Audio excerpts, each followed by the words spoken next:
성문허 위에 나병 환자 4사람이 있더니 그 친구에게 서로 말하되 우리가 어찌하여 여기 앉아서 죽기를 기다리랴. 만일 우리가 성읍으로 가자고 말한다면 성읍에는 굶주림이 있으니 우리가 거기서 죽을 것이요, 만일 우리가 여기서 머무르면 역시 우리가 죽을 것이라. 그런즉 우리가 가서 아람 군대에게 항복하자.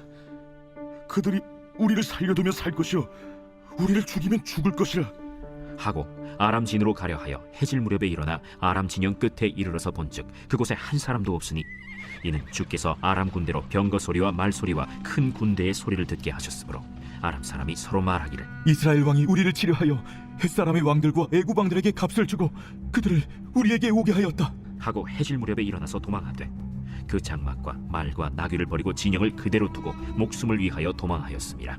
그 나병 환자들이 진영 끝에 이르자 한 장막에 들어가서 먹고 마시고 거기서 은과 금과 의복을 가지고 가서 감추고 다시 와서 다른 장막에 들어가 거기서도 가지고 가서 감춥니다. 나병 환자들이 그 친구에게 서로 말하되 우리가 이렇게 해서는 아니 되겠도다. 오늘은 아름다운 소식이 있는 날이거늘 우리가 침묵하고 있도다. 만일 밝은 아침까지 기다리면 벌이 우리에게 미칠지니 이제 떠나 왕국에 가서 알리자 하고 가서 성읍 문지기를 불러 그들에게 말하여 이르되 우리가 아람진에 이르러서 보니 거기에 한 사람도 없고 사람의 소리도 없고 오직 말과 나귀만 메어 있고 장막들이 그대로 있더이다. 그가 문지기들을 부르매 그들이 왕궁에 있는 자에게 말하니 왕이 밤에 일어나 그의 신복들에게 이르되 아람 사람이 우리에게 행한 것을 내가 너희에게 알게 하노니 그들이 우리가 줄인 것을 알고 있으므로 그 진영을 떠나서 들에 매복하고 스스로 이르기를 그들이 성읍에서 나오거든 우리가 사로잡고 성읍에 들어가겠다 한 것이니라. 그의 신하 중 한 사람이 대답하여 이르되 청하건대 아직 성중에 남아있는 말 5마리를 취하고 사람을 보내 정탐하게 하소서. 그것들이 성중에 남아있는 이스라엘 온 무리 곧 멸망한 이스라엘 온 무리와 같으니이다. 그들이 병거 둘과 그 말들을 취한지라 왕이 아람 군대 뒤로 보내며 가서 정탐하라.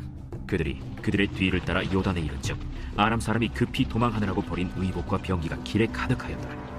사자가 돌아와서 왕에게 알리니 백성들이 나가서 아람 사람의 진영을 노략한지라. 이에 고운 밀가루 한 스아에 한 세겔이 되고 보리 2스아가 한 세겔이 되니 여호와의 말씀과 같이 되었고 왕이 그의 손에 의지하였던 그의 장관을 세워 성문을 지키게 하였더니 백성이 성문에서 그를 밟음에 하나님의 사람의 말대로 죽었으니 곧 왕이 내려왔을 때 그가 말한 대로라. 하나님의 사람이 왕에게 말한 바와 같으니 이르기를 내일 이맘때 사마리아 성문에서 보리 2스아를 한 세겔로 매매하고 고운 밀가루 한 스아를 한 세겔로 매매하리라. 그때에 이 장관이 하나님의 사람에게 대답하여 이르되 여호와께서 하늘에 창을 내신들 어찌 이 일이 있으랴. 내가 내 눈으로 보리라. 그러나 그것을 먹지는 못하리라. 하였더니 그의 장관에게 그대로 이루어졌으니 곧 백성이 성문에서 그를 밟음에 죽었더라. 할렐루야, 할렐루야. 우리 선하신 주님, 우리를 인도하시는 참 좋으신 주님 앞에 우리 감사와 찬양과 영광과 존귀의 큰 박수 올려드리겠습니다. 아름다우신 주님, 완전한 일을 행하신 주님의 이름을 찬양합니다. 주님 홀로 영광을 받아 주시옵소서. 주님 찬양을 받아 주시옵소서. 우리 하나님의 이름을 송축합니다. 영광이 주께 있음을 선포합니다. 아멘. 주님 할렐루야. 네, 하나님의 놀라운 은혜 가운데 우리 한몸이를 우리 포도의 성도들 한번 바라보시면서요, 오늘 이 시간 영상으로 함께 예배하는 우리 흩어져 있는 우리 글로벌 포드 성도들을 향해서도 우리 한번 따뜻한 사랑과 격려와 축복의 박수를 서로에게 보내도록 하겠습니다. 주님의 놀라우신 은혜가 우리 모두에게 있게 되기를 주님의 이름으로 축복합니다. 할렐루야. 사랑하는 여러분, 성령 충만하십시오. 말씀 충만하십시오. 오늘 이렇게 온 교회가 모여 예배할 수 있도록 은혜를 베풀어 주신 하나님 앞에 감사와 찬양을 올려드립니다. 또한 귀한 사랑으로 선대해 주신 우리 연세대 관계자분들과 또 극장자님, 또 모든 스태프들에게, 또 함께 기도해 주신 우리 장로님에게 감사의 마음을 전합니다. 오늘 이 예배가 하나님의 구원의 시작이요 또한 완성이 될 줄로 믿습니다. 우리 옆에 사람에게 이렇게 한번 축복하며 인사하셨으면 좋겠는데요.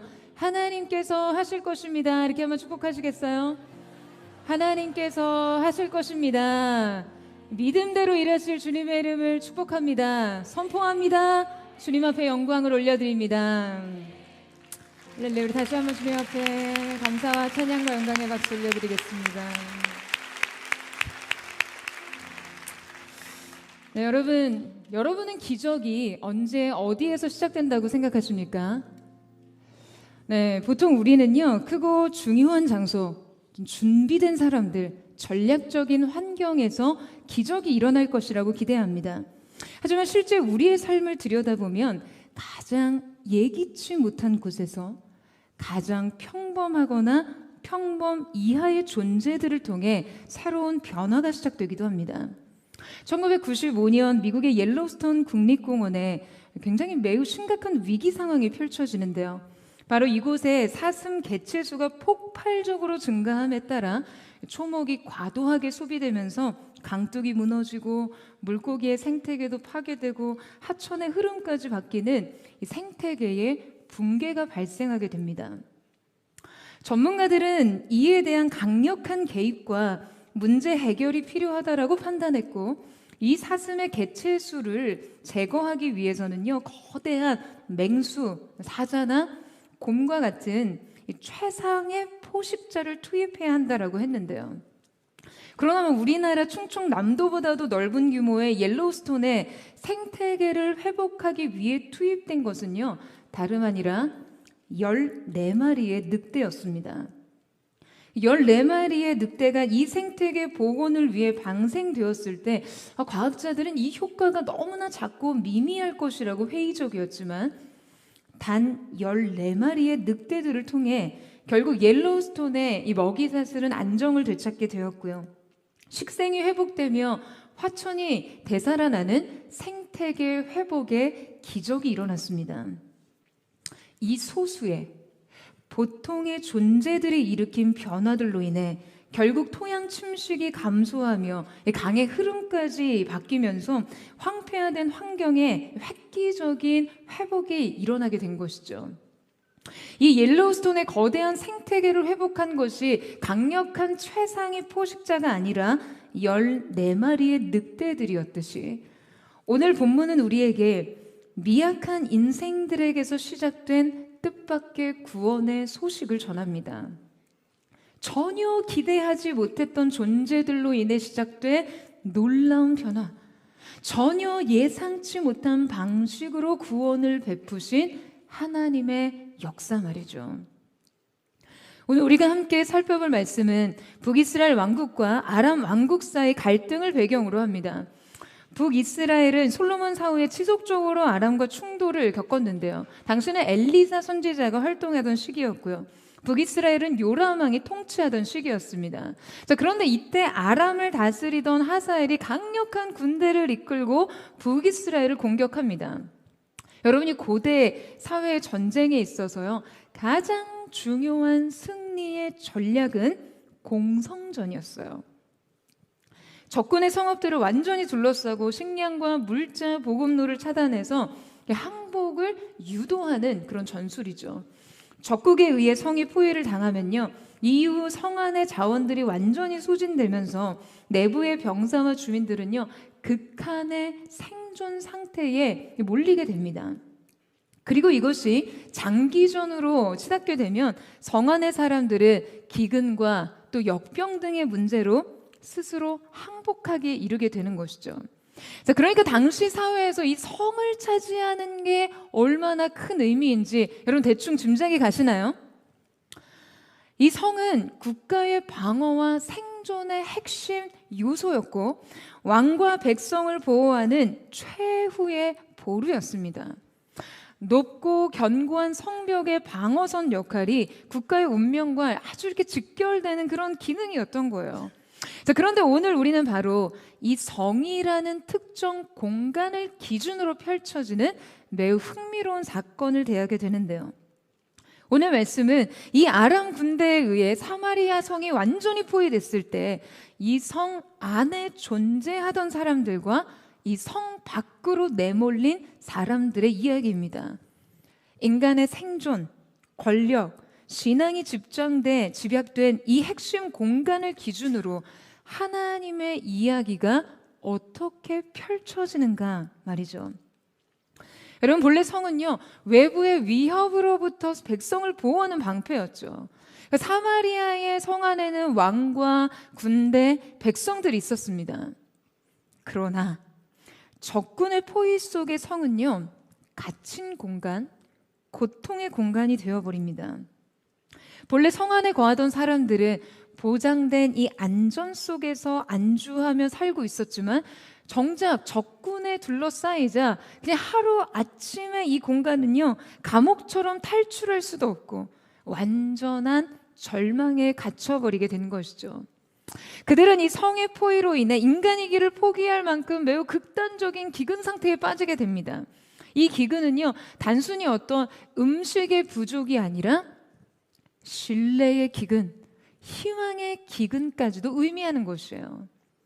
여러분, 오늘날 우리도 성 안의 사람과 성 밖의 사람이라는 경계 속에 살고 있습니다. 그리고 오늘날 많은 사람들이 자신이 성 안에 있다라고 생각해요. 자신의 삶의 성벽, 자신의 능력, 직업, 스펙, 인맥, 재능, 외모, 인생의 성벽이 강하고 두터운 사람들이 있습니다.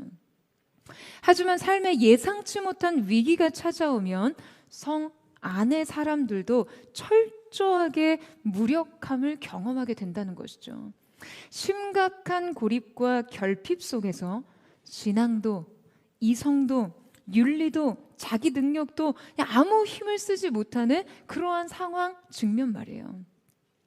자신이 쌓은 성벽이 자신에게 안전을 제공하기보다는 감옥이 되어버리는 경우 말이죠. 그러니까 나의 명성과 나의 위치가 오히려 자신을 고립시키는 거예요. 여러분, 오늘 우리는 이 말씀을 통해 나는 과연 어느 편에 속한 사람인가? 성 안의 사람인가? 성 밖의 사람인가? 그리고 그 안에서 주어지는 우리의 믿음의 도전은 무엇인가를 묵상하면서 내 삶 어디로부터 하나님의 역사가 이루어지는가를 살펴보고자 합니다. 먼저 살펴볼 사람들은 성 안의 사람들, 보장된 안전 속에서 절망하는 자들입니다. 성경은 성 안의 사람들의 몇몇 인물됨을 통해 그 특징을 지금 보여주고 있는데요. 성 안의 첫 번째 등장인물은요, 구원을 기대하지도 희망을 품지도 않는 자들입니다.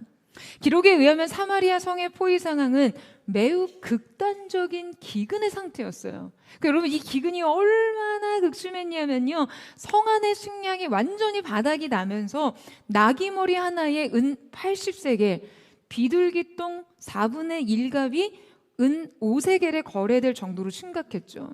여러분이 1세겔이라는 것은 노동자 4일 품삯이거든요. 그렇기 때문에 80세겔이면 여러분 이게 며칠의 품삯입니까? 자, 산수예요. 320일의 품삯이고요. 게다가 나귀는요, 율법에서 부정한 동물이었기 때문에 먹지 않았던 것이었습니다. 비둘기똥은 20일치 품삯이었어요. 그러니까 여러분 상상해 보세요. 이거 가격이 어마어마합니다. 그리고 이어서 우리의 눈을 의심할 만한 상황이 기록되는데요. 우리 한번 열왕기하 6장 28절에서 29절 말씀을 같이 한번 읽겠습니다. 시작. 또 이르되 무슨 일이라 하니 여인이 대답하되 이 여인이 내게 이르기를 내 아들을 내놓아라. 우리가 오늘 먹고 내일은 내 아들을 먹자 하매 우리가 드디어 내 아들을 삶아 먹었더니 이튿날에 내가 그 여인에게 이르되 내 아들을 내놓아라. 우리가 먹으리라 하나 그가 그의 아들을 숨겼나이다 하는지라. 여러분, 왕이 지나갈 때 한 여인이 왕에게 자신의 그 억울함을 호소합니다. 그런데 이 여인의 이야기를 들어보니 여러분 이게 어떤 내용이냐면요, 너무 배가 고프니까 자기 이웃과 함께 서로 아들을 바꿔 잡아먹자고 했다는 거예요. 그러니까 이들은 지금 양심상 그래도 자식을 서로 바꿔 먹으면 좀 낫지 않을까 생각했던 거예요. 그래서 일단 이웃에게 자기 아들을 먼저 잡아먹도록 내어줬는데 막상 상대편 아들을 잡아먹을 날이 되자 아이를 숨기고 내어주지 않았기 때문에 지금 억울하다는 거죠. 여러분, 지금 이게 말이 됩니까? 아마 많은 성도님들이 이 지점에서 아무리 인간이 악하고 타락했다 해도 어떻게 자기 자식을 삶아 먹는단 말인가? 이게 과연 실제한 일 맞나? 라고 생각하실지 모르겠어요. 여러분, 하지만 성경의 역사적 기록에 의하면요, 고대 사회에서 이 공성전에서는 성안의 식량이 고갈될 때요, 부모가 자녀를 삶아 먹었다라는 기록이 곳곳에 있습니다. 로마 장군 티투스가 예루살렘을 포위했을 때 요세푸스 기록에도 그렇고요, 로마가 이 카르타고를 포위했을 때도 마찬가지예요. 심지어 이 비극성은요, 고대 사회뿐만 아니라 프랑스의 100년 전쟁에서도, 또 1930년에 스탈린 농업 정책 실패로 우크라이나가 대기근에 빠졌을 때 생존자들의 증언과 기록에 자녀들을 살해한 후 인육을 먹었다는 끔찍한 이야기가 있습니다. 물론 뭐 일반적인 사람들이 어떻게 이런 일을 저지를 수 있겠어요. 어느 시대에나 존재하는 극단적으로 인간성을 상실한 사람들이 극단적인 상태에서 벌이는 극단적인 선택인 것이죠. 그런데 여러분, 결국 이 극악의 도덕 붕괴 상황과 인간의 상실이 무엇을 말하고 있을까요? 인간이란 극단의 상황에서 자신을 지키기 위해서라면 그 어떤 것을 포기하고 희생시킨다 해도 그 선택을 정당화시키는 존재라는 것이죠. 삶을 그저 살기 위해 사는 자들이죠. 그러니까 살기 위해 하는 모든 행동이 정당화되는 자들 말입니다. 구원을 기대하지 않았기에 사람들은 자신을 지키기 위해서는 살아야 한다는 유일한 그 생존 본능만 남습니다. 희망을 품고 있지 않기에 절망은 극에 달하고, 이 절망 끝에서 자신을 포기하고 그냥 비참한 선택을 해버리는 거예요. 여러분, 지금 이들이 살기 위해서 자기 자녀들을 잡아먹었다고 하니까 여러분, 도무지 이들에게 지금 감정이입이 안 되시죠? 물론 지금 이들의 행동은요, 너무나 극악한 행위였습니다. 그냥 살기 위해 사는 자들의 극단이요. 그런데 우리도 단지 살기 위해 살면요, 이들의 어떠한 부분을 여러분, 우리도 따를 수 있다라는 거예요. 나를 위해 누구를 희생시키든, 내 이익을 위해 어떤 행동을 정당화하든 그냥 양심이 붕괴되고 마비되는 것이죠. 다행히 우리가 자녀들을 잡아먹을 일은 없지만 부모들의 자기 증명을 위해 혹은 어떤 내적인 결핍을 위해 여러분, 얼마나 많은 자녀들이 희생되곤 합니까? 이건 재미난 에피소드이긴 한데요, 저희 조카들이랑 동생 부부가 일가 친척들이 모인 이 모임에 함께 자리를 했는데, 그곳에 저희 둘째 조카였던 이 정한이가 사촌 형들의 핸드폰 번호를 그냥 일일이 물어서 새로 산 자기 핸드폰에 저장을 했나 봐요. 그래서 동생이, 정한이가 아직 어린 아이라 이렇게 모바일로 주고받는 소통에 대한 이해가 없으니까 혹시나 너무 자주 연락을 해서 그 사촌들을 곤란하게 할까 봐 정한이가 연락을 해도 그냥 적당히 무시하고 피하라며 정한이를 소재로 우스갯소리를 했나 봐요. 그런데 그 말에 이제 서로 막 한바탕 웃고 뒤를 딱 돌아섰는데,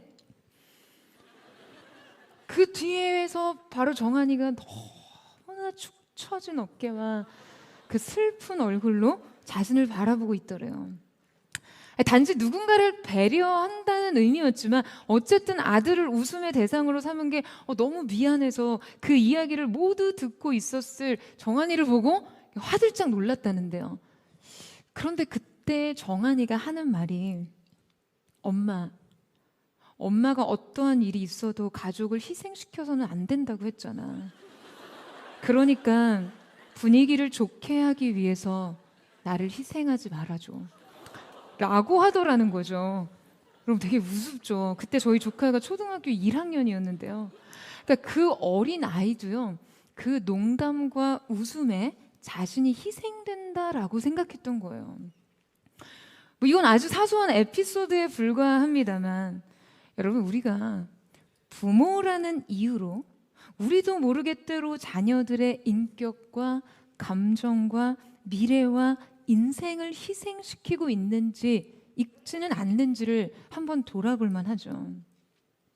오늘 우리가 성경에 등장한 여인처럼 어떤 반인간적, 패륜적인 행동을 할 일이야 없겠지만 때로 우리가 우리의 크고 작은 어떠한 행동에 있어서 자신의 고통이나 결핍을 위해 혹은 어떠한 목표를 위해서 자신을 끊임없이 정당화시키는 사람은 아닌지를 스스로 돌아봐야만 합니다.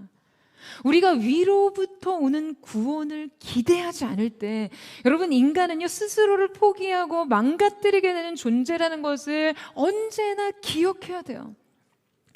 구원과 희망을 포기하는 순간 우리에게는 냉혹한 생존 본능만이 남는다는 것을요.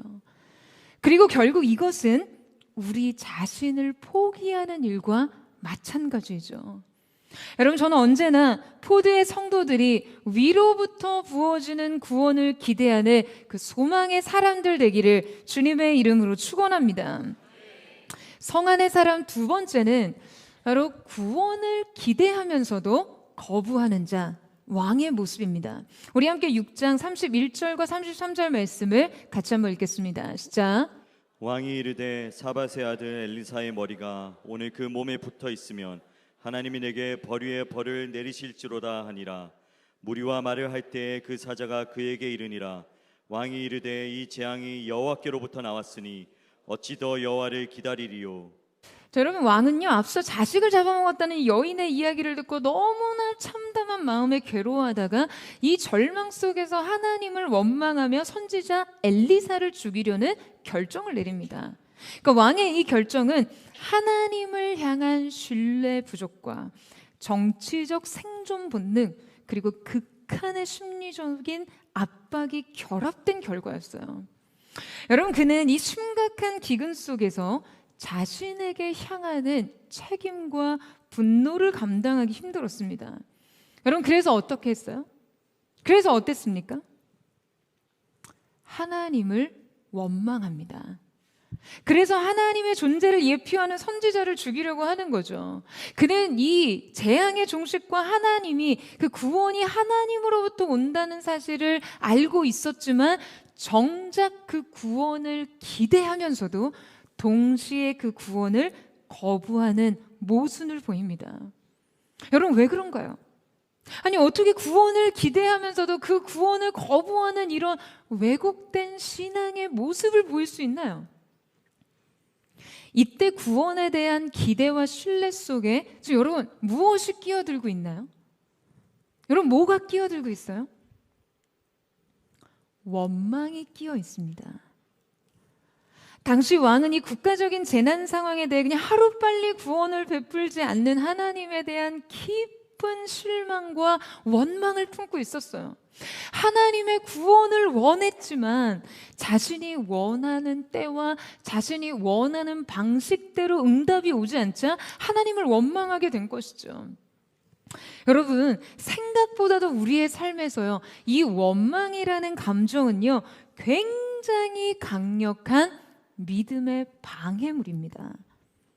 원망은 단순한 감정에서 그치지 않고요, 믿음의 성장과 하나님과의 관계를 매우 근본적으로 무너뜨리는 위험 요소예요. 여러분, 심리학적으로 원망은 우리 안에 터널 비전을 형성한다라고 해요. 이 터널 비전이란 마치 이 터널 속의 시야처럼 매우 좁은 협소한 시야를 의미하는데요. 그러니까 이 터널 비전 안에서 우리는 오로지 자신이 원하는 것만을 보고 그것에 갇혀버리게 됩니다. 내가 원하는 것, 그 외의 방식과 가능성에 대해서는 일단 차단하고 거부하는 것이죠. 그러니까 여러분, 우리 안에 하나님을 원망하는 마음이 틈타면요, 내가 원하는 것 이상으로 시야를 확장하지 않아요. 더 좋은 것을 주시려는 하나님의 인도하심과 계획에 대해서 그냥 덮어놓고 저기감을 갖는 거예요. 여러분 마음에 원망이 틈탈 때마다 그렇게 생각하시면 돼요. 아, 내가 바로 이 틈만큼의 좁은 믿음의 시야를 갖게 되는구나. 이 틈 사이에 내 믿음이 갇히겠구나. 여러분, 그런데 우리가 하나님께 이러한 원망을 품게 되는 보다 근본적인 원인은 우리가 하나님을 문제 해결사로만 바라보기 때문이죠. 하나님을 도움이 되는 존재로만 생각하다가 그 기대한 도움을 받지 못하면 그냥 곧장 원망하는 거예요. 이때 하나님을 향한 우리의 신앙은 매우 조건적입니다. 그리고 바로 이때 우리의 믿음은 거래적 믿음에 불과한 것이죠.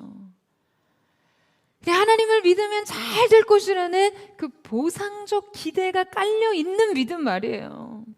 여러분, 이렇게 우리의 신앙이 보상과 조건의 기초에 있다면요, 고난이 오면 우리는 너무나 쉽게 무너집니다. 우리의 믿음은 이러한 거래적 믿음이 아니라 언약적 믿음이 되어야 합니다. 여러분, 아멘이세요? 인생을요, 조건 속에서 해석하지 말고 하나님과의 관계 안에서 이해해야 하는 것이죠. 우리에게 약속하시고 그 약속을 이행하시며 우리의 삶을 그분의 약속대로 이끄시는 하나님을 신뢰하는 것이 여러분, 우리의 인생의 근본적 태도가 되어야만 합니다. 여러분, 이 사실을 믿으세요? 여러분, 이번 주에 이 예배를 준비하면서 정말 또 교회의 이 운명적 변화들을 하루하루 직면하면서 정말 이 약속 아닌 것들을 하나하나 지워 나가는 시간을 보냈습니다. 함께 교회가 이 작정된 기도 제목 아래 금식하며 기도하던 하루, 저는 올해 저에게 하나님께서 약속하신 이 약속의 말씀을요, 정말 수백 번 반복하며 읊조렸어요. 이르시되 무릇 사람이 할 수 없는 것을 하나님은 하실 수 있느니라. 메시지 성경으로 너희 힘으로 해낼 수 있다고 생각하면 전혀 가망이 없다. 그러나 하나님께서 하실 수 있다라고 믿으면 얼마든지 가능한 일이다. 할렐루야. 여러분, 이 과정은요, 마치 그냥 모든 것을 체에 거르고 이 말씀 많이 남겨지기까지의 그러한 시간과 같았어요. 혼자 오랜 시간 앉아 하나님 앞에서 이 약속을 올려드리며 기도하는데요, 제 인생에서 결정적인 분기점이 되었던 그 사건들이 주마등처럼 스치며 지나가더라고요. 생각해보니 내가 참 안 된다는 말을 많이 듣고 살았구나. 불가능에 부딪혔던 지난 많은 시간들이 새삼스럽게 떠오르더라고요. 그래, 그때도 나는 안 된다는 말을 수없이 들었지. 그런데 그때랑 지금이 많이 다른 이유는요, 책임의 무게죠. 그냥 제 인생 하나만 걸린 문제가 아니라 교회의 운명과 성도들의 신앙생활이 걸린 문제니까요. 여러분, 그런데 저는 바로 이 불가능에 대한 직면을 통해 동시에 하나님께서 언제나 제 삶에 역사하시던 가장 본질적이고 가장 익숙한 방식을 떠올리게 됐습니다. 여러분, 그렇게도 사람들이 안 된다라고 할 때 여러분, 우리의 마음 안에서 일어나는 마음이 무엇입니까? 낙심과 좌절이요? 비관과 절망이요? 아니면 안 되는 것을 되게 하라, 어떤 야성과 저돌성이요? 불도저와 같은 믿음과 불굴의 의지요? 여러분, 이때도 우리에게 가장 중요한 것은 단지 안 되는 걸 되게 하는 그런 어떤 강한 신념과 의지가 아니에요. 어떤 맹목적인 낙관과 희망도 아닙니다. 중요한 것은 약속이에요. 하나님의 약속 말이죠. 사람이 인생의 저항을 만날 때 이 약속을 붙잡는 것이 아니라 이 약속 위에 초연히 고요히 겸손히 서는 것이 아니라 자꾸 어떤 맹목적인 희망과 긍정, 자기에게 도취된 의지와 신념에 휩싸이니까 본질을 놓칩니다. 그러니까 심지어 주님이 안 된다고 하시는데도 고집을 피우는 거예요. 사람들에게 안 됩니다. 불가능합니다. 라는 말을 들었을 때요. 여러분, 주님 앞에 나아가 조용히 물으세요. 하나님께서도 안 된다고 하시는지 말이에요.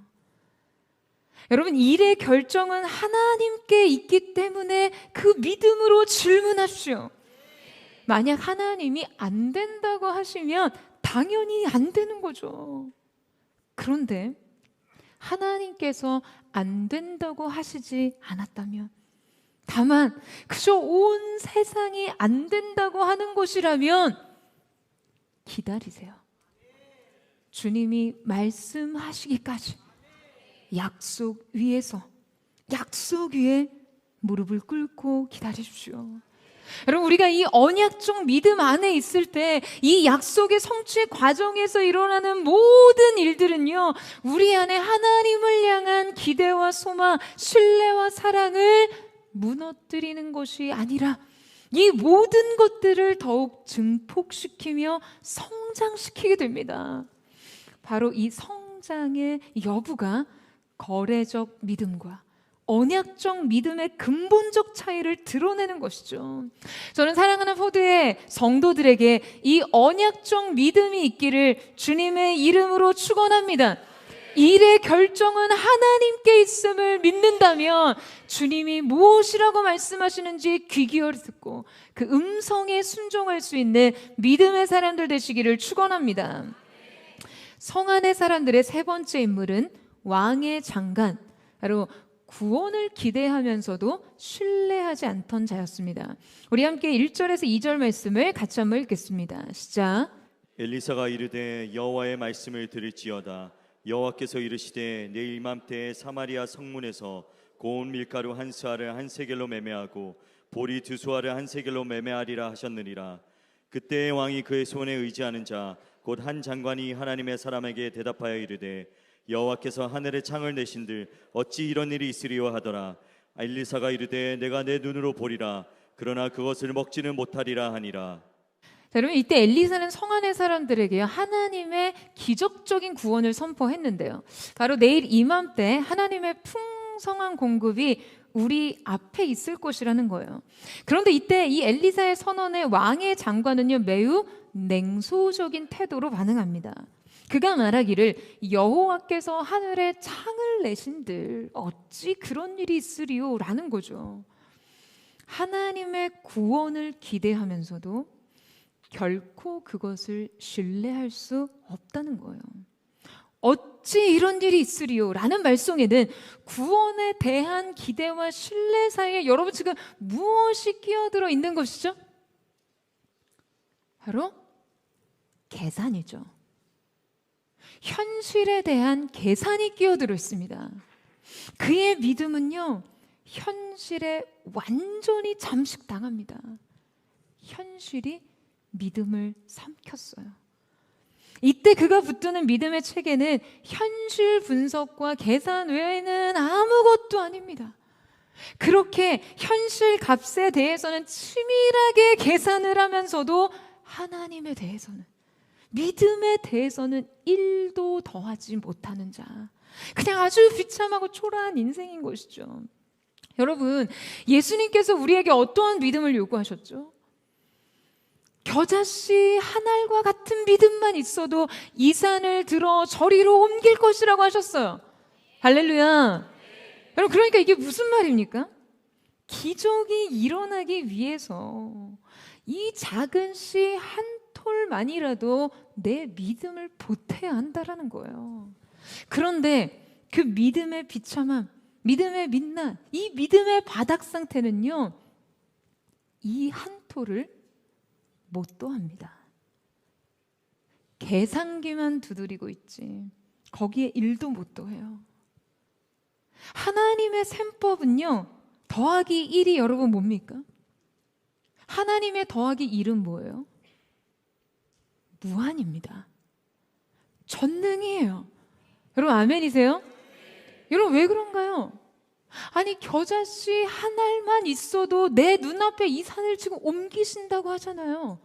여러분, 이 합리적 계산적 사고고요, 인간의 눈에는 얼마나 설득적일지 몰라도 하나님 앞에서 얼마나 고갈된 사고인지를 우리는 깨달아야 합니다. 이 현실값에 이퀄, 여러분 이 이퀄을 치면 뭐가 나와요? 현실밖에 안 나오죠. 사랑하는 여러분, 믿음을 더해야 합니다. 할렐루야. 믿음은 어디 갔습니까? 여러분, 왜 우리의 믿음의 항은 언제나 0인가요? 여러분, 이 왕의 천모는요, 이 현실에 믿음을 더하지 못합니다. 현실 계산기만 두드릴 줄 알았지 하늘의 문을 두드릴 줄 모르는 사람이었어요. 오히려 그 믿음의 항에 냉소를 더합니다. 그래서 끝내 엘리사에게 여러분 어떠한 저주를 받습니까? 내가 내 눈으로 이 구원을 보지만 그걸 먹지는 못한다는 거예요.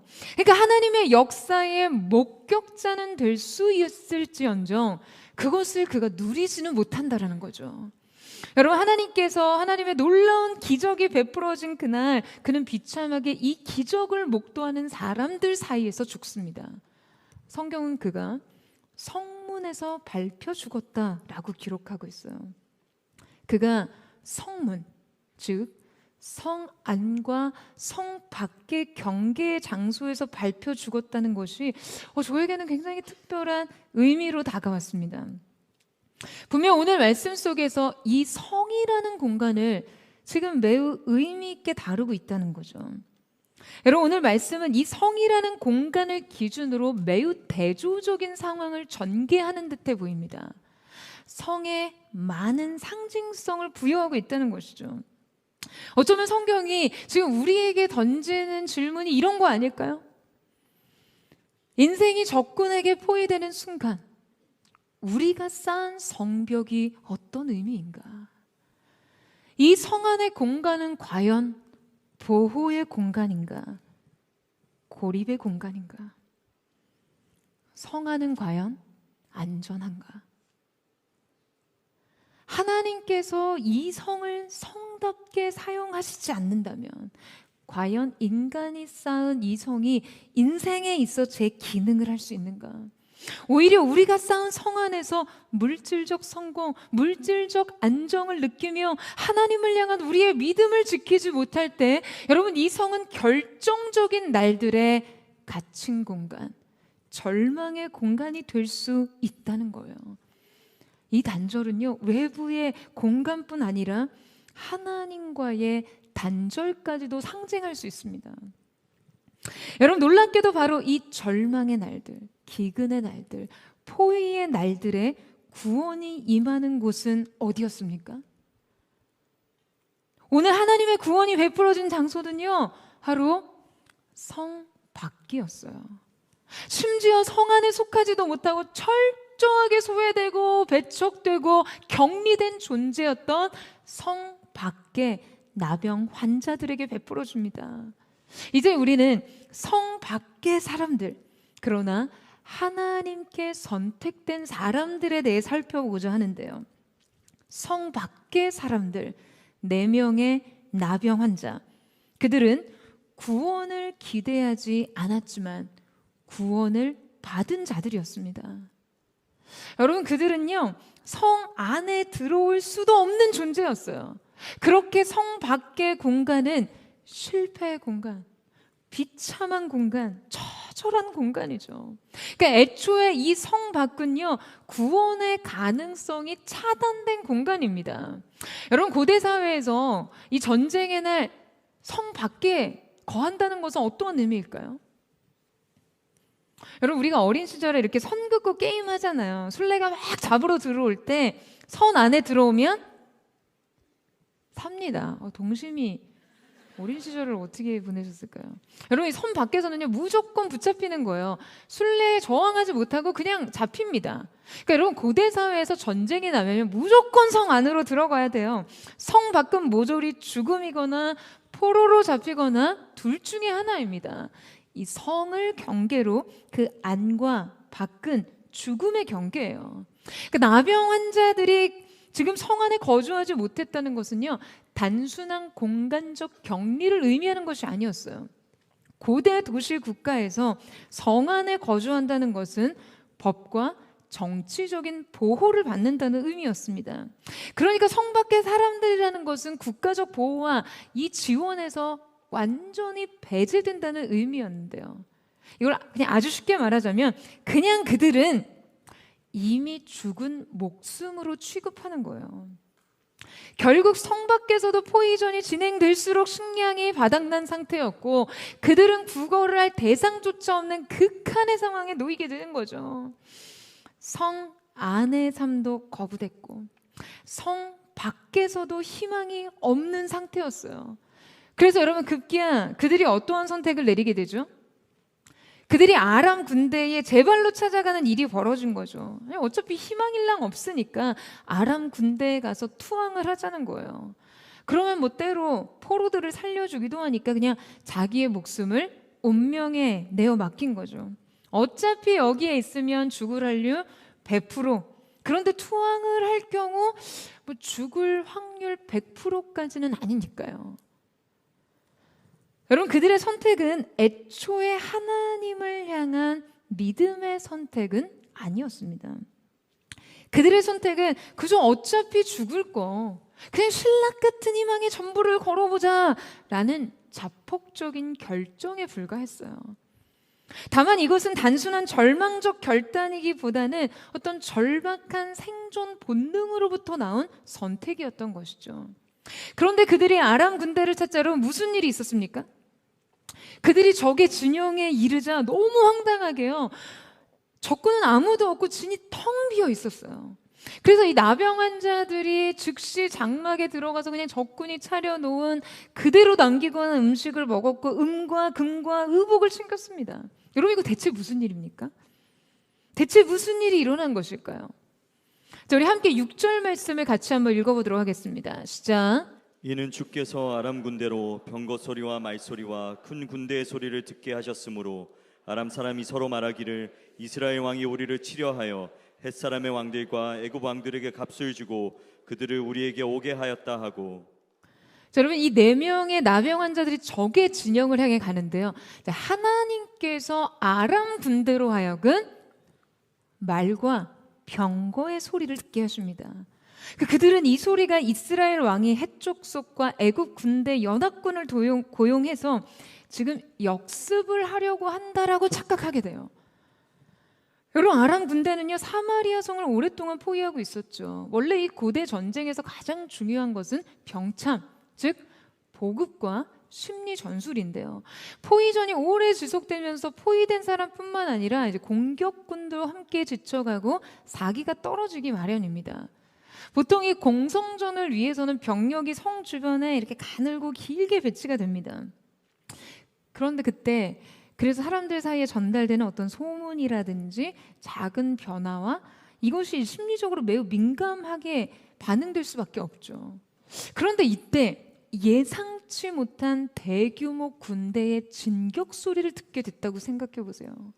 이것은 뭐 엄청난 공포로 작용했겠죠. 이것이 바로 그들의 심리적 약점이었어요. 그리고 하나님께서는 바로 내일 너희들 앞에 풍성한 공급이 있을 것이라는 그 약속을 지키기 위해 여러분 뭐 대단히 큰 힘을 쓰신 것도 아니고요.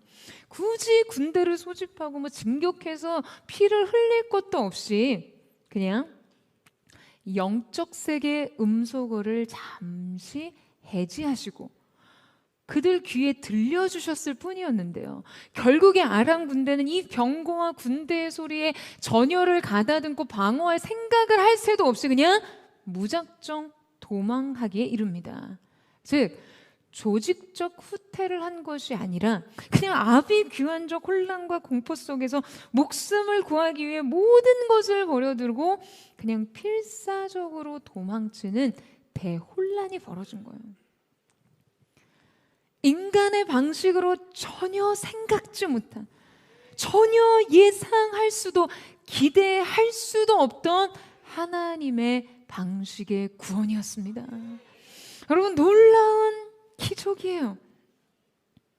여러분 한 번만 생각해 보세요. 그냥 상식적으로 생각해 보세요. 지금 우리는 지금 이것을 전지적인 시점으로 이 상황을 바라보고 있지만요. 지금 본래 이 상황은 4명의 나병 환자들의 시점과 하늘의 시점, 아람 군대의 시점에서의 해석과 이해가 각각 지금 너무나 엇갈리는 상황이에요. 이 4명의 나병 환자와 아람 군대 사이에 하늘이 개입하셔서 이 엄청난 교란을 일으키신 것이지만요. 여러분 이것을 철저하게 인간의 편에서 본다면 아니 이 4명의 나병 환자, 성 밖에 유린된 자, 구원을 기대하지조차 않던 버려진 사람들 편에서 보면 여러분 이게 대체 어떤 상황입니까? 여러분 대체 그들이 아람 군대를 향해 어떠한 상태로 걸어갔을까요? 승리를 예견하며 힘차게 행군하는 군사처럼 그렇게 진격이라도 했을까요? 아니면 이제 곧 마주할 구원을 향한 벅찬 기대와 소망을 가지고 한 걸음에 달려가기라도 했을까요? 여러분 제가 상상하기로 그들은요 아마 그 길을 울며 걸어갔을 거예요. 그들은 어쩌면 승리를 향해서가 아니라 죽음을 향해 걸어가는 것이었어요. 반드시 기적이 일어나리라가 아니라 죽으면 죽으리라 그 걸음이요. 이것은 구원을 향한 기대로서가 아니라 최후의 선택에 불과했어요. 그죠? 마지막 생존 가능성을 시도하는 것이었으니까요. 그러니 그들의 걸음은 진격이 아니라 처절한 몸부림이었겠죠. 게다가 여러분 그들은 지금까지 오랫동안 성 밖에 버려진 자들이었고요. 또 장기간 기근 속에 굶주려 있었잖아요. 당시 이미 기근으로 인해 건강한 사람들도 힘을 잃고 쓰러질 지경이었는데 심지어 그들은 나병 환자였습니다. 여러분 나병은요 단순한 피부 질환이 아니에요. 나병이 발병되면 신경에 손상이 일어나서 감각을 잃게 됩니다. 대개 이 발의 감각이 마비되어 걷는 것이 어려워지거나 이 감각의 마비로 인한 상처와 감염 등으로 이 발가락이 괴사되거나 변형되어서 걸을 수 없거나 아예 그냥 사지를 절단하는 일이 비일비재했어요. 그러니 이 모든 상황을 종합했을 때 그들은 이 길에서 정상적으로 걸을 수조차 없이 울며 절뚝거리며 기어가듯 처절하게 적의 진영을 향했을 가능성이 큽니다. 여러분 그런데 지금 이것이 아람 군대에게 여러분 어떻게 들렸다고요? 여러분 어떻게 들렸다고요? 병거 소리와 말소리와 큰 군대의 소리를 듣게 하셨으므로. 자 여러분 다시 한번 정리하겠습니다. 4명의 굶주린 나병 환자가 울며 절뚝거리며 기어가듯 향한 이 걸음소리가 어떻게 들렸다고요? 병거 소리와 말소리와 큰 군대의 소리로 들렸습니다. 사랑하는 여러분, 이것이 하나님의 약속의 성취입니다. 이것이 하나님의 역사예요. 여러분 저는요 정말 우리 포드처치가 기근의 때 하나님 앞에 부끄러운 믿음을 보이지 않기를 원합니다. 여러분 동의하세요? 여러분 아멘이세요? 여러분 인생이 포위됐습니까? 여러분 설 자리가 없으세요? 환영받지 못하는 인생입니까? 아니 버려지고 배척당하고 유린당한 인생이에요. 사랑하는 여러분, 하나님을 믿으세요. 하나님의 역사를 기대하십시오. 그냥 이 보잘것없는 처절한 몸부림조차 하나님의 구원의 도구 되게 하신 그분의 기적 말이에요. 여러분 교회가 갈 곳이 없어요. 목자 되신 주님을 신뢰하십시오. 여러분, 우리는 우리의 힘으로 어차피 못 누워요. 양은 양 스스로 결코 누울 수 없습니다. 푸른 풀밭을 스스로 개척할 수도, 거친 물살을 견디지도 못합니다. 그러니까 이게 다 무슨 상관이에요? 양인데 양이 양답게 살면 되죠. 여러분, 양은 목자만 있으면 됩니다. 양은 목자만 따르면 돼요. 여러분, 주님이 계시잖아요. 그분의 지팡이와 막대기가 지금 우리를 인도하시잖아요. 여러분, 교회가 위기의 순간 조직 자체를 지키려고 하면 위험해집니다. 목회자가 교회의 안정성이 위협받을 때 조직을 지키려고 하기보다 과감하게 믿음을 지키려고 결단해야 합니다. 여러분, 어떠한 믿음입니까? 하나님 앞에서 부끄럽지 않은 믿음이요. 어떠한 기근의 때에도 하나님의 역사를 기대하고 생존이 아닌 부흥을 외치는 믿음이요. 지금 우리가 비록 함께 모여 예배할 처소조차 없지만 교회의 부흥을 선언하는 믿음이요. 현실 가능성 영의 하나님을 향한 믿음, 이 무한을 더한 믿음 말이죠. 여러분, 바로 그 믿음을 지킬 때 하나님께서는 우리의 초라하고 처절한 몸부림조차 장엄한 군대의 병거와 말발굽 소리로 들리게 하실 줄로 믿습니다. 그 은혜가 우리 가운데 있을 줄로 믿습니다. 제가 기도하는데 하나님이 그 질문을 제게 주셨어요. 산적한 수많은 문제 앞에서 하나님 앞에 기도하는데 너는 내 앞에 문제를 둘 것이니 아니면 나를 둘 것이니. 주님, 제 앞에 주님이 계십니다. 사랑하는 여러분, 여러분의 인생 앞에 무엇을 두시겠어요? 문제를 두시겠습니까? 아니요, 주님을 두십시오. 그 주님의 놀라운 역사가 연약하고 부족한 우리를 통해서 나타나게 될 줄로 믿습니다. 이 놀라운 기적 이후 우리는 이 4명의 나병 환자들에 의해 이 성 안의 사람들에게까지 구원의 소식이 임하는 상황을 마주하게 됩니다. 나병 환자들의 최초의 반응은 자기들만의 생존 본능에 맞춰져 있었어요. 처음 누려보는 풍요와 소유를 그냥 마음껏 누리는 시간이었죠. 이것이 하나님으로부터 예비된 것인지 깨닫지 못한 순간 말이에요. 하지만 그들이 자신의 생존과 이익을 넘어 이 구원의 소식을 성 안의 사람들에게 전해야 한다라는 결단을 하게 됩니다. 자, 우리 함께 9절 말씀을 같이 한번 읽도록 하겠습니다. 시작. 나병 환자들이 그 친구에게 서로 말하되 우리가 이렇게 해서는 아니 되겠도다. 오늘은 아름다운 소식이 있는 날이거늘 우리가 침묵하고 있도다. 만이 밝은 아침까지 기다리면 벌이 우리에게 미칠지니 이제 떠나 왕국에 가서 알리자 하고. 자, 여러분, 그들은 적군의 진영에 물과 물자가 풍성하다고 있다는 이 소식을 성 안의 사람들에게 전해야 한다는 책임감을 느끼게 됩니다. 그리고 왕국 문지기에게 가서 이 소식을 알리고 왕국 내부에도 전해지게 되죠. 처음에 이것이 아람 군대의 계략일 것이라고 의심하는 지도자들도요, 즉시 군사를 보내어 상황을 파악합니다. 그리고 이 모든 것이 사실임을 확인한 성 안의 사람들은 성문을 열고 일제히 아람 진영으로 몰려가 식량과 물자를 가져오기 시작합니다. 그러니까 엘리사의 예언대로 사마리아 성은요, 하루 아침에 기근이 끝나고 풍족한 식량이 공급된 것이죠. 여러분, 참 기이하죠. 하나님의 이 역사도 물론 기이하지만요, 하나님의 이 역사 방식 역시 기이하지 않습니까? 분명 이스라엘 사람들은 성 안에서 하나님의 구원을 기대했지만 정작 구원의 소식은 성 밖에 가장 비천한 존재들로부터 전해졌습니다.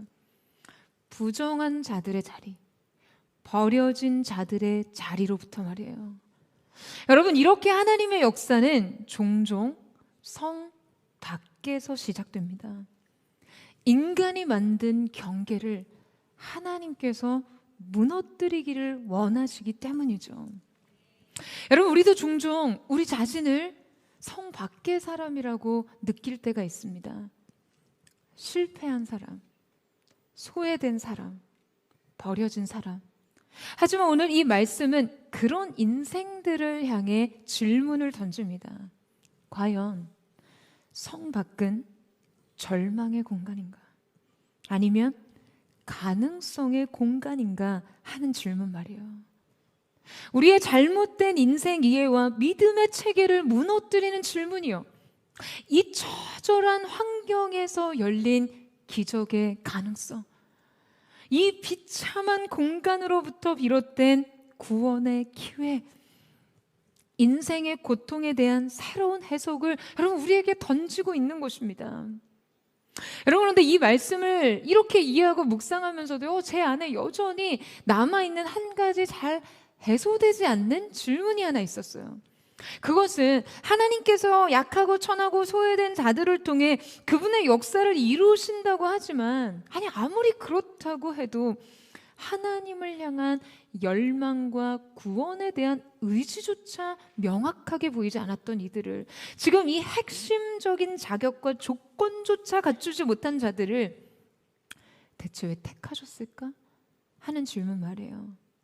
제가 이 질문에 대한 답을 구하고자 깊이 묵상을 하는데요, 그 유일한 근거를 발견한 것이 바로 이것이었습니다. 4명의 나병 환자들이 이렇게 말하죠. 오늘은 아름다운 소식이 있는 날이거늘 우리가 침묵하고 있도다. 여러분, 그들은 침묵에 대한 가책을 느끼는 자들이었어요. 이 구원의 확장에 대해 책임을 느끼는 자들 말이죠. 여러분, 제가 확신하건대 만약 하나님의 구원이 성 안에 먼저 임했다면 아마 성 안의 사람들은요, 성 밖의 인생들에게 이 구원의 소식을 전하지 않았을 거예요.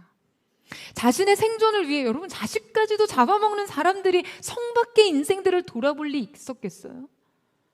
성 안의 기근은 단순한 물리적인 결핍이 아니었습니다.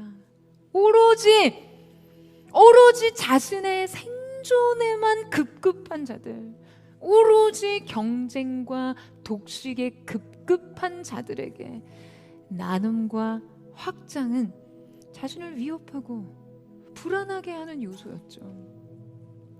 여러분, 만약 여러분의 인생에 하나님께서 이 구원을 베푸시고 풍성한 공급을 하셨다면요, 여러분들에게도 이 책임과 부담이 있습니다. 이 나눔과 확장의 책임과 부담 말이에요. 침묵에 대해서 가책을 느끼는 자들, 나눔에 대한 책임과 부담을 느끼는 자들에게 하나님께서는 그 어떠한 자격과 조건에 상관없이 그분의 놀라운 기적을 일으키십니다. 여러분, 이 사실을 믿으세요? 사랑하는 여러분, 여러분도 그 기적의 주인공이 되십시오. 여러분의 인생이 어디에 거하든 어디까지 한계 지어지든 중요한 것은 하나님의 역사가 어디에서 시작되는가입니다. 언제 어느 곳에 거하든 생각지도 못한 방식으로 기적을 일으키시는 주님을 신뢰하십시오. 그분의 역사를 기대하십시오. 저는 오늘 그 구원의 시작이 사랑하는 포도의 성도들의 삶과 사랑하는 포도처치 가운데 있게 되기를 주님의 이름으로 축원합니다. 오늘 우리의 삶이 기근이라 할지라도, 오늘 우리의 삶이 사방으로 우겨싸여 있는 막힌 상황이라 할지라도, 내일은 하나님께서 풍성한 생명과 공급을 약속하신 구원의 시작이 오늘 믿음으로 주님 바라보는 우리의 심령으로부터 시작되는 은혜가 있게 되기를 주님의 이름으로 축원합니다. 우리 그 마음 가지고 우리 하나님 앞에 찬양하며 기도하며 나아갔으면 좋겠습니다. 사랑하는 주님, 오늘 이 시간 우리가 성 안의 인생으로, 성 밖의 인생으로 주님의 구원을 기다리며 주님을 바라며 나아갑니다.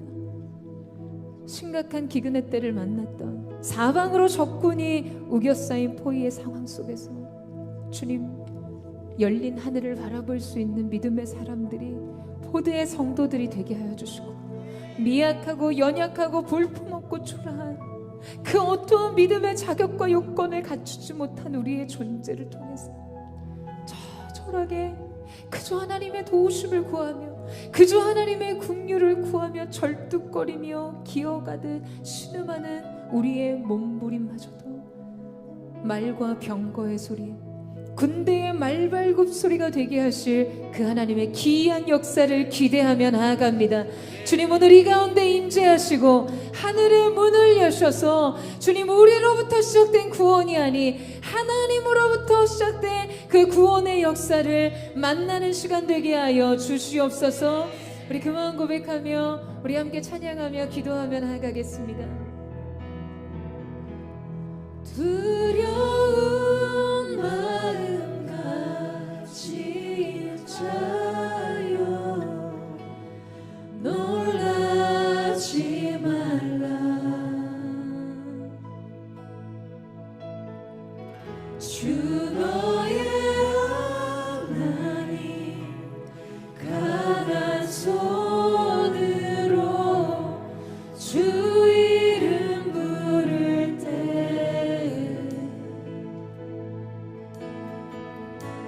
주님 구하시리. 상한 마음 가진 자여, 상한 마음 가진 자여 낙망치 말라. 주 너의 하나님 사랑의 팔로 주 이름 부를 때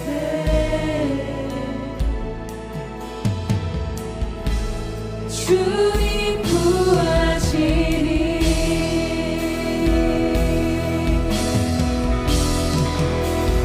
주셔서 구하시리.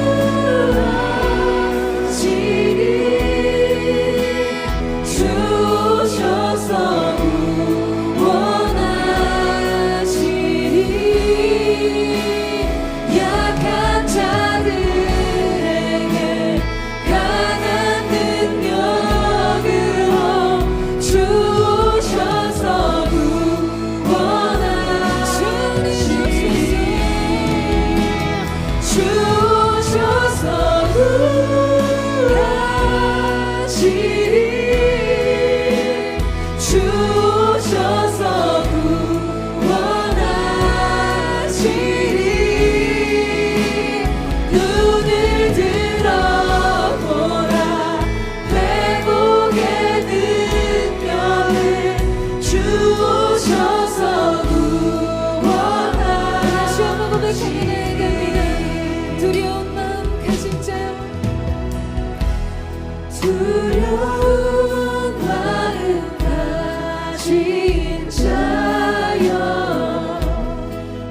믿습니다.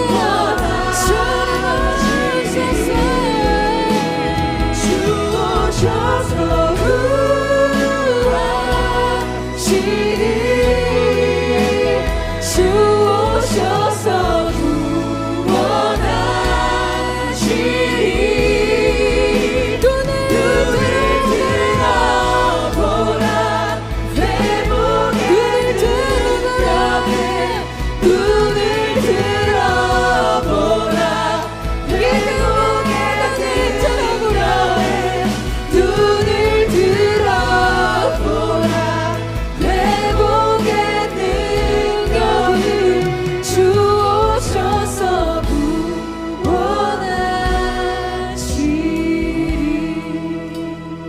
눈을 들어보라 회복의 능력을 주오셔서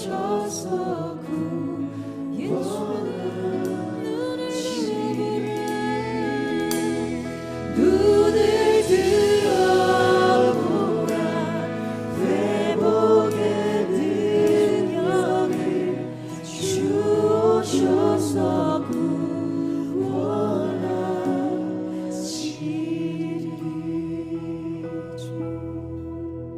사랑하는 여러분, 여러분의 인생은 성 안의 인생입니까? 성 밖의 인생입니까?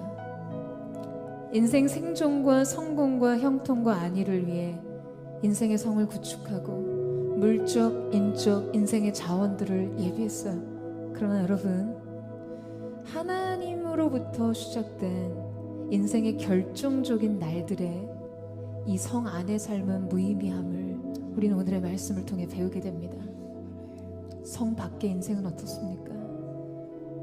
아무것도 보호가 없는, 어떤 곳으로도 내 인생의 다음을 안위할 수 있는 인생 장치를 상실한 그런 문 밖의 인생들, 유린되고 실패와 좌절로 얼룩진 인생 같은 그들의 존재를 통해서도 하나님의 구원은 시작될 수 있습니다. 오늘 이 시간 우리가 하나님 앞에 나아갈 때, 사랑하는 주님, 우리가요 성 안에서, 인생 스스로 쌓아 올린 성 안에서 삶의 성공과 안위를 위해서 살며 결정적인 삶의 시련과 역경의 때에 하나님의 구원을 기대하는 듯 보였지만 그 구원을 거부했습니다. 하나님의 구원을 기대했지만 또한 신뢰하지 못했던 연약함 가운데 있었습니다. 여러분, 이 사이에 무엇이 끼어들어 있습니까? 원망입니까? 아니면 불신앙입니까? 사랑하는 여러분, 하나님의 뜻은 하나님의 방법대로 하나님의 때에 이루어져야 하는 줄로 믿습니다. 정작 모든 것이 하나님께 달려있다라고 믿으면서도 정작 그 구원을 하나님께서 주실 거라고 생각하지 못하는 자들, 여러분 언제까지 현실 속에서 계산기만 두드리는 인생으로 사시겠어요? 하늘의 문을 두드리는 인생 살기를 예수님의 이름으로 축원합니다. 사랑하는 주님, 비천한 우리의 인생이 하나님으로부터 오는 구원을 방해하는 우리의 현실 인식과 현실 계산이 주님 앞에 무너지게 하여 주시옵소서. 이 모든 것을 여러분 내려놓으세요. 하나님에 대한 뿌리 깊은 실망과 원망도 내려놓으세요. 여러분에게 주신 약속과 말씀이 있다면 우리 하나님은 반드시 그 일을 이루시는 분이신 줄로 믿습니다. 오늘 우리의 모든 계획, 우리의 뜻, 우리의 방법, 우리의 인생 시간표를 내려놓고 현실 계산을 넘어 영적으로 하나님을 더하는 새로운 인생 셈법을 얻는 시간이 될 수 있도록 주님, 우리의 믿음을 새롭게 하여 주시옵소서. 다시 주님 바라보게 하여 주시옵소서. 우리 주의 이름을 부르짖고 합시면 동성으로 기도합니다. 주여, 주여. 사랑하는 주님, 원망스러웠습니다. 주님 앞에 실망했습니다. 이 깊은 실망과 원망이 우리를 하나님께로 온전히 이끌지 못했습니다. 주님의 교훈을 기대하는 자들로 사는 번마다 이 믿음에 대한 실망과 좌절로 얼룩지 주님 우리의 구원을 향한 기대가 다시금 주 앞에서 새로워지게 하여 주시옵소서. 믿음의 눈을 들어 주님을 다시 바라보게 하여 주옵소서. 주님 인생에서 오직 이웃 타산적인 현실 개선만을 앞세웠던 우리의 삶, 이제 하나님을 통하는 인생으로 우리의 인생 생각이 달라질 수 있도록 주여 역사하여 주옵소서. 하나님의 사람들아 주님을 바라볼 채워라.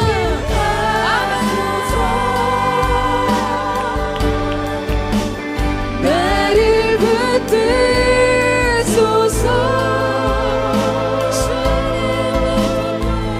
내 뜻과 내 생각 내려놓고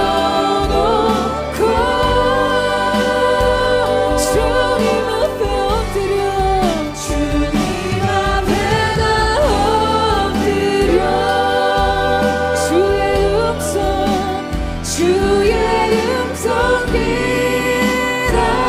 기다리니 나를 부르실 때 믿음으로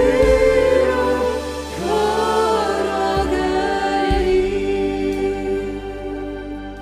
나의 주님께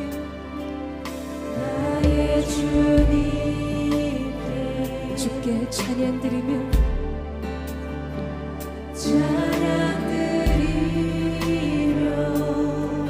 그 크신 사랑 그 크신 사랑 주 임재 감사해. 어둠 속에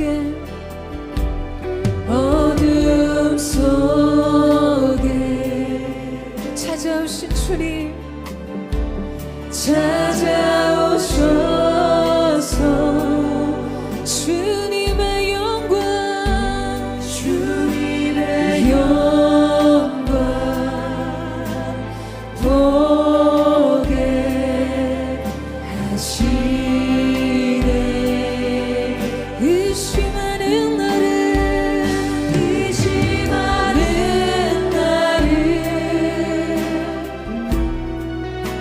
손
믿음의 걸음 되기를 원합니다. 사랑하는 여러분, 오늘 이 가운데 내 인생은 시작부터 성밖의 인생이었다라고 자신의 삶을 향해 한탄하며 눈물 짓는 인생 있으셨습니까? 인생의 기회가 너무나 제한적이었어요. 금수저 흙수저를 논할 수밖에 없는 가정의 형편과 주어진 삶의 결정들이요, 더 이상 나의 삶 이 한계밖 이상으로 나를 이끌어갈 수 없다고 확신하게 되는 절망의 경계선 밖에 사는 사람들, 오늘 그들을 통해 하나님께서 하나님의 크신 일을 이루실 줄로 믿습니다. 여러분 아멘이세요? 아멘이십니까 여러분? 하나님의 능력은 우리의 크고 적음과 많고 적음에 있지 않고 하나님 그분의 선택에 있음을 믿습니다. 하나님께서는 세상의 미련한 자들을 택하셔서 세상의 지혜 있는 자들을 부끄럽게 만드시는 분이십니다. 여러분, 나병 환자들이 절뚝이며 울며 이제는 이 방법밖에 없어서 생존을 위해 자신의 삶을 던지듯 그렇게 절뚝이며 기어갔던 그들의 소리를 말과 병거와 군대의 소리로 듣게 하셨어요. 여러분, 우리 하나님께서 하시는 일들이 이렇습니다. 여러분의 인생이 한없이 초라해 보여도요, 여러분 에스더를 생각해 보세요. 시골 처녀 에스더가 왕의 괴물 얻는 이 모든 보는 이의 총애를 얻는 삶으로 하나님이 높이시며 높아지는 것입니다. 하나님이 은혜와 긍휼을 베푸시겠다고 결정하시며 은혜와 긍휼이 임하는 것입니다. 우리의 인생 가운데 주어지는 페이버, 특권적인 은혜와 은총은 결코 우리로부터 시작될 수 없어요. 하나님 편에서 작정되는 것인 줄로 믿습니다. 다만 이 믿음만을 드리세요.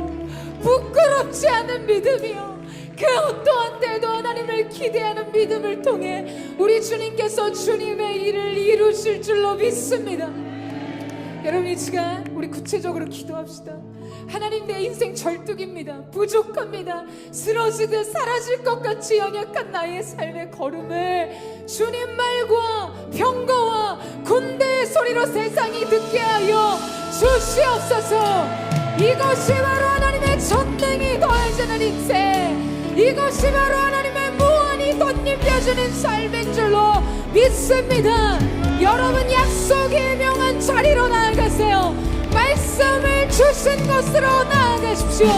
그것을 깊은 곳으로 여기고 주님을 기대함으로 부족한 믿음의 걸음을 떼며 나아갑니다.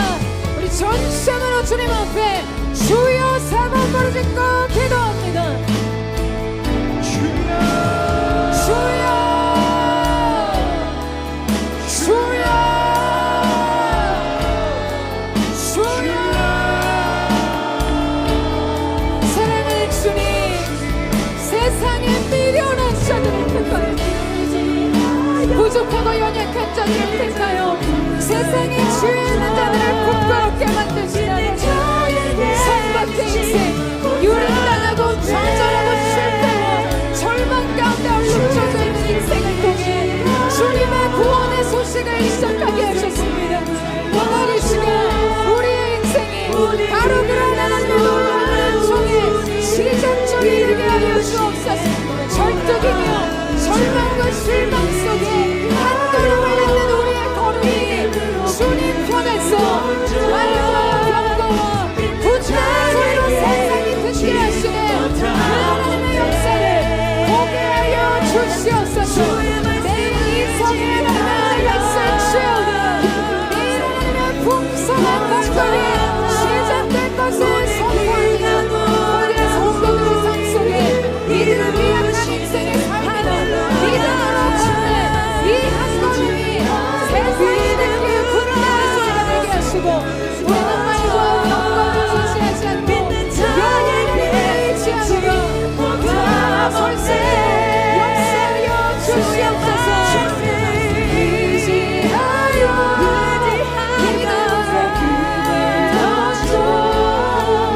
오늘 그가 놀라운 일을 이루시는 것뿐. 어떤 사람은 병거, 어떤 사람은 말을 하지 않아 우리는 우리 하나님 영원히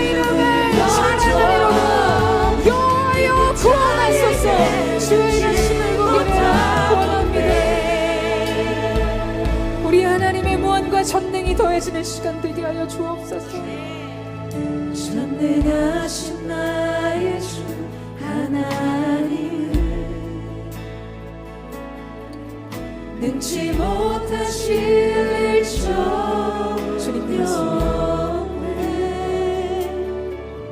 우리의 모든 간구도 우리의 모든 생각도 우리의 모든 꿈과 모든 소망도 신실하신 나의 주 하나님은 신실하신 나의 주 하나님은 주님은 우리의 모든 괴로움 바꿀 수 있는 주님 그렇습니다. 불가능한 일을 하시고 죽은 자를 일으키시는 주님, 권능의 주님, 우리가 그를 주의 말씀 의지하여 깊은 곳에 금을 던져 오늘 그가 놀라운 일을 이루시는 것 보라. 주의 말씀 의지하여 믿음으로 금을 던져 믿는 자에게 우리의 삶을 증거하며 두 손 높이 들고 주의 말씀 의지하여 약속이 있는 곳 말씀이 있는 곳에 서기를 원합니다. 오늘 그가 놀라운 일을 이루시는 것 보라.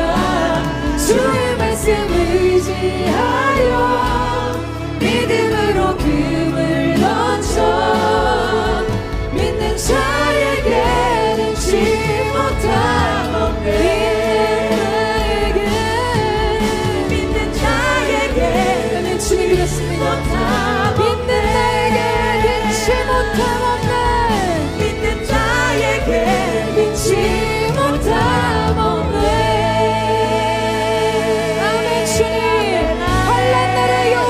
내게 응답하시고 야곱의 하나님의 이름이 너를 높이 드시며 성소에서 너를 도와주시고 시온에서 너를 붙드시며 내 모든 소재를 기억하시며 내 번제를 받아주시기를 원하노라.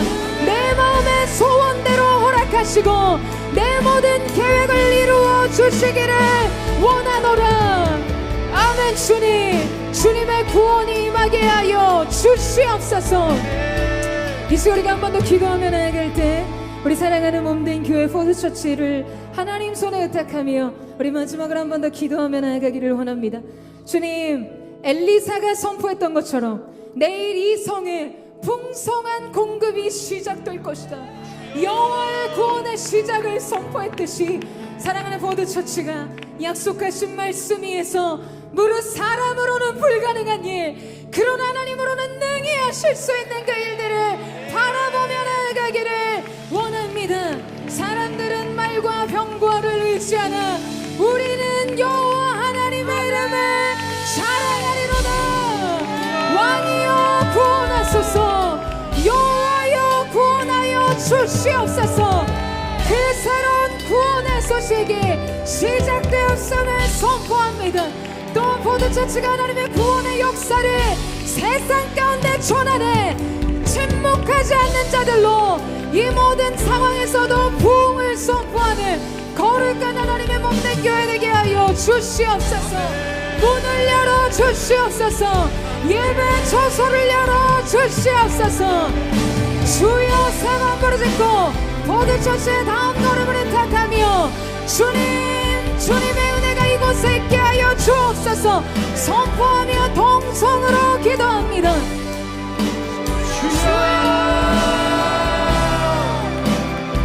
주여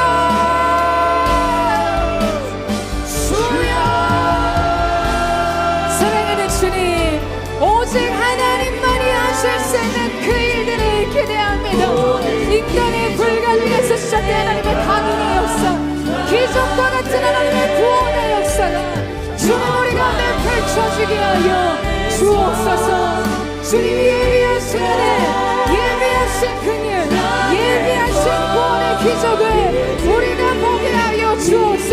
잠잠하지 않고 이 구원의 소식을 세상과 시대 가운데 선포하는 자, 구원의 귀한 소식, 아름답고 복된 구원의 소식을 전하는 자들로 이때의 부흥을 선포하는 믿음의 교회 되게 하여 주옵소서.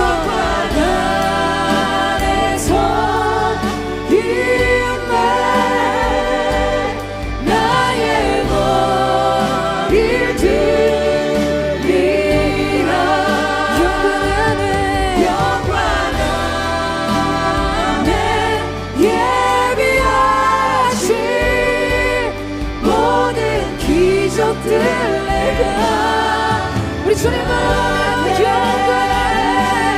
영광 안에서 우리 머리를 드시는 주님, 나의 머리를 들리라.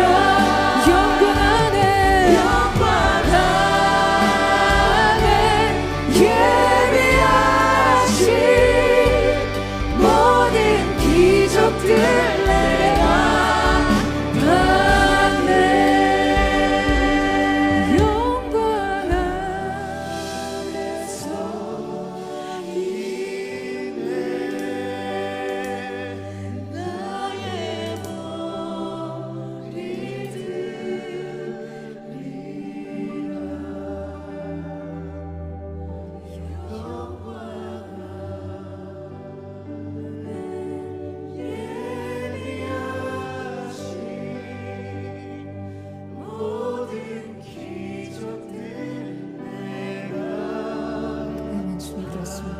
사랑하는 주님, 주님의 임재의 영광 안에 예비하신 그 구원의 기적을 포드처치가 받게 하여 주옵소서.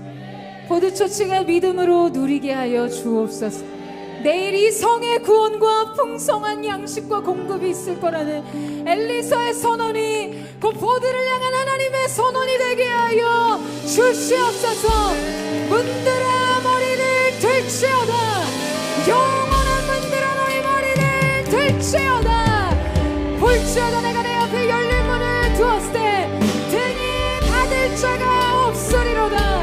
다윗의 열쇠를 가지시며 열면 닫을 자가 없고 닫으면 열 자가 없는 전능하신 하나님께서 이 예배 처소에 문을 여실 것을 선포하며 나아갑니다. 주의 역사를 보게 하여 주옵소서. 그렇게 우리 구원의 하나님 되신 이름을 찬양하며 주께 감사드리며 살아계신 예수님의 이름으로 기도드립니다. 아멘. 할렐루야. 영광스러운 주님, 거룩하신 주님, 존귀하신 주님의 이름을 찬양합니다. 미약한 우리를 통해 큰 일을 이루시 주님의 영광을 선포합니다. 주님만 영광을 받아 주시옵소서. 찬양은 주님께, 영광은 주께 속했음을